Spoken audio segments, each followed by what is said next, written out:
Democrats totally livid. They're furious. You know what? This is just, Donald Trump taking on too much power. But I got to ask you, when you got a senator like this guy, Padilla, who, you know what, I'm in the news business and I had never seen him before, just saying. And he goes into a press conference at FBI headquarters and he's like theoretically rushing the stage. I mean, I don't know what he's doing there. He's yelling.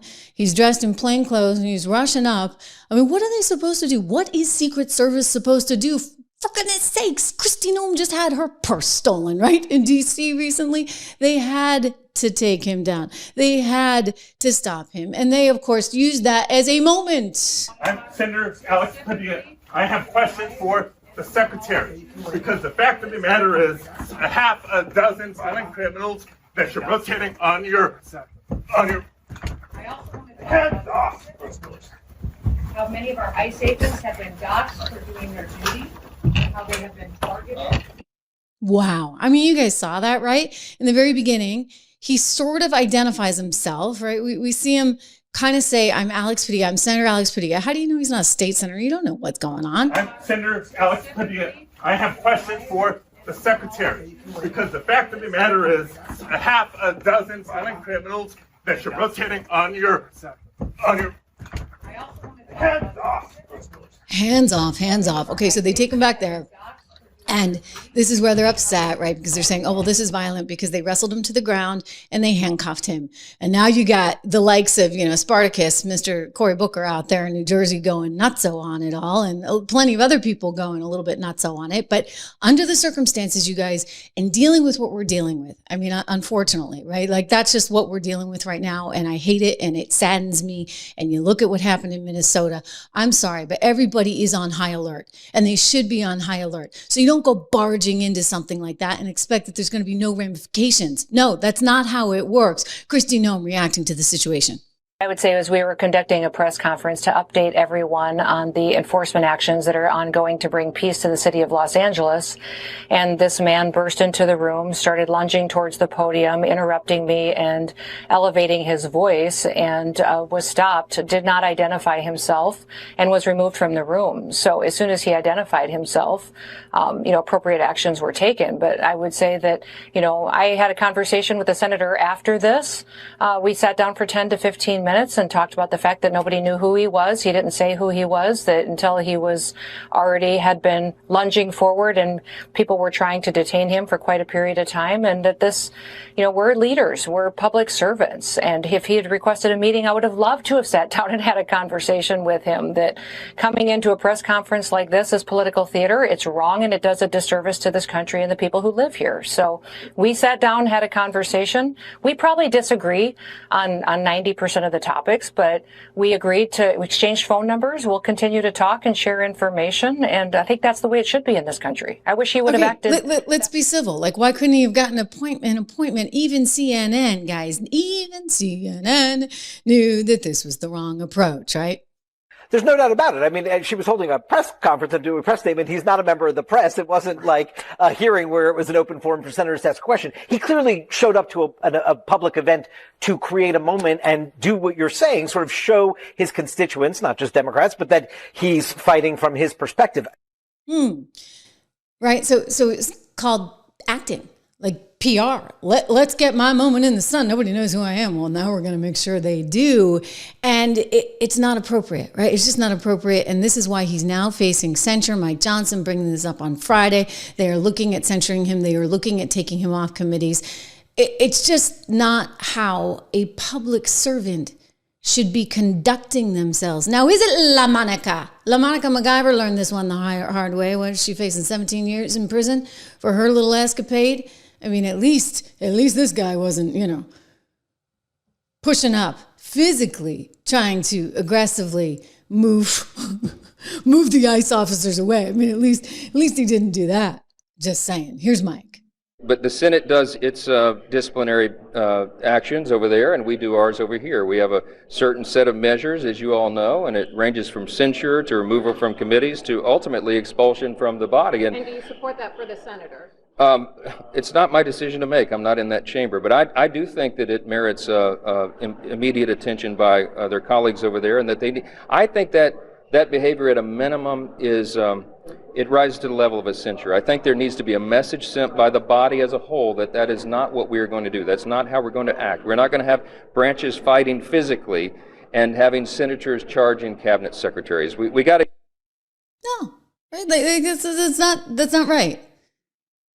Anyway, we're now in a situation where things have escalated, and Donald Trump is saying, okay, I'm going to send in possibly the National Guard to the likes of New York, Illinois, not just California anymore, because I have lawmakers there. I have attorney generals there. I have governors there in each of these states that don't actually want to enforce the law. And when they're not willing to enforce the law, then we got a problem, right? Because the law's the law. And until you actually change the law, you do have to actually enforce it. I mean, otherwise, why the heck do you have it? Kristi Noem making this really, really crystal clear.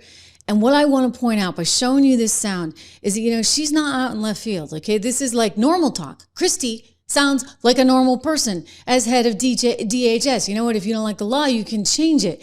It's the left that somehow thinks in New York and California and Illinois, they can be completely their own countries with their own set of rules and their own set of laws. And that's not the way it works.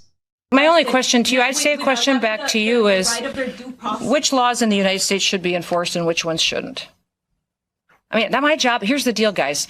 My job is not to pick and choose which laws we enforce and which ones we don't.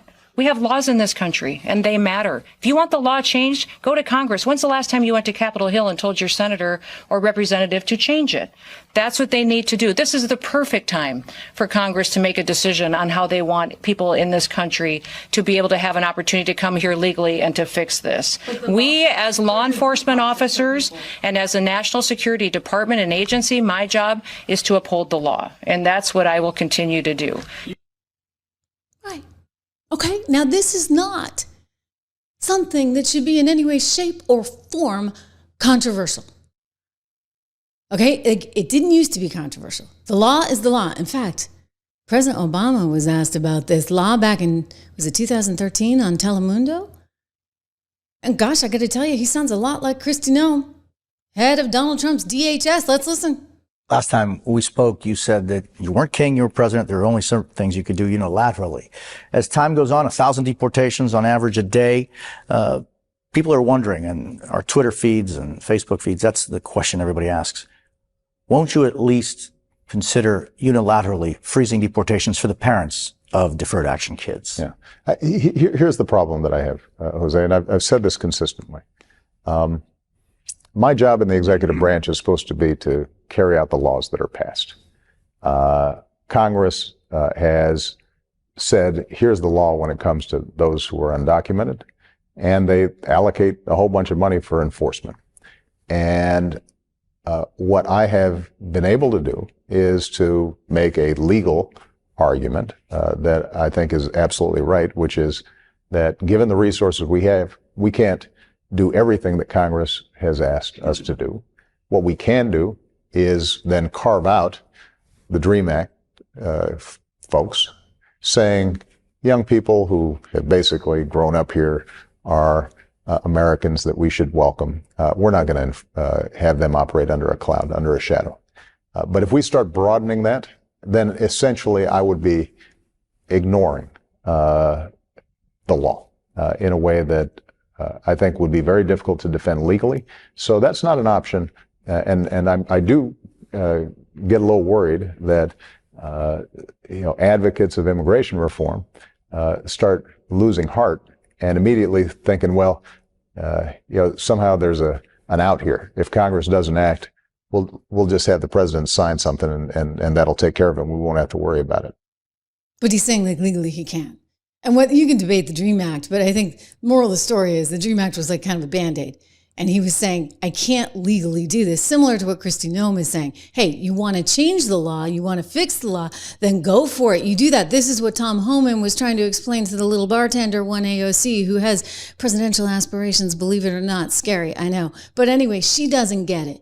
He's trying to explain to her a couple years ago in this fantastic Sometimes you guys may have seen me play this before because it's just this unbelievable moment where he's so crystal clear on it. He gets it. And she just doesn't. She doesn't. I mean, he sounds like Obama right here, trying to talk some sense into little Miss AOC. For this memo. You're not the author, but you signed the memo. Yes, a zero tolerance memo.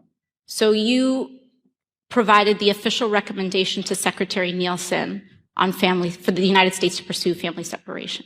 I gave Secretary Nielsen numerous recommendations on how to secure the border and save lives. But it says here that you gave her numerous options, but the recommendation was option 3, family separation. What I'm saying, this is not the only paper where we've given the Secretary numerous options to secure the border and save lives. And so the recommendation, of the many that you recommended family separation. I recommended zero tolerance. Which includes family separation. The same as is whenever a U.S. citizen parent gets arrested when they're with a child. Zero tolerance was interpreted as the policy that separated children from their If I get arrested for DUI and I have a young child in the car, I'm going to be separated. When I was a police officer in New York and I arrested a father for domestic violence, I separated that father from his Mr. Holman, family. with all due respect, legal asylees are not charged with any crime.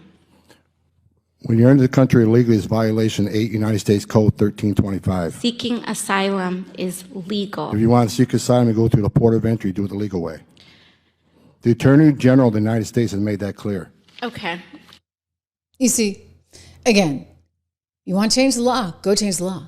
In the meantime, you actually need to enforce the laws that you do have on the books. And if states are going to get in the way of the federal government enforcing the law, then at what point does the federal government have to say, okay, you know what, we're taking over, we're in charge?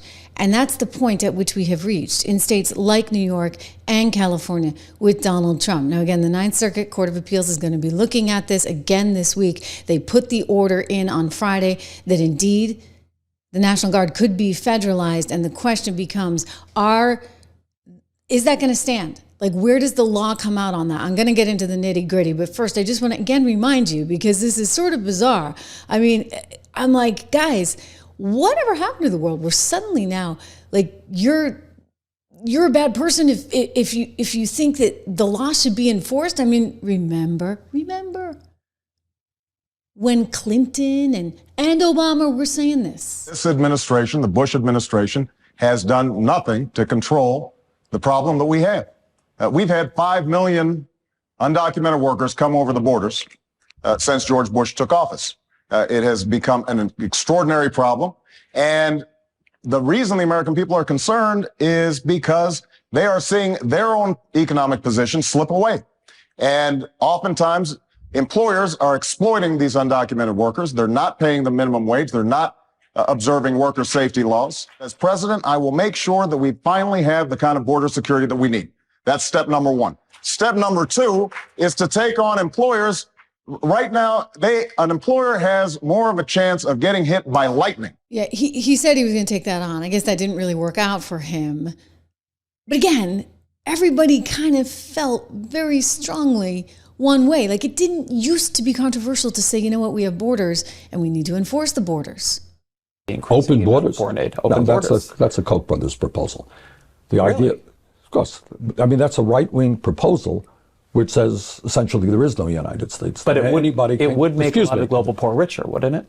And it'd make everybody in America poor. Then you're doing away with the concept of a nation state.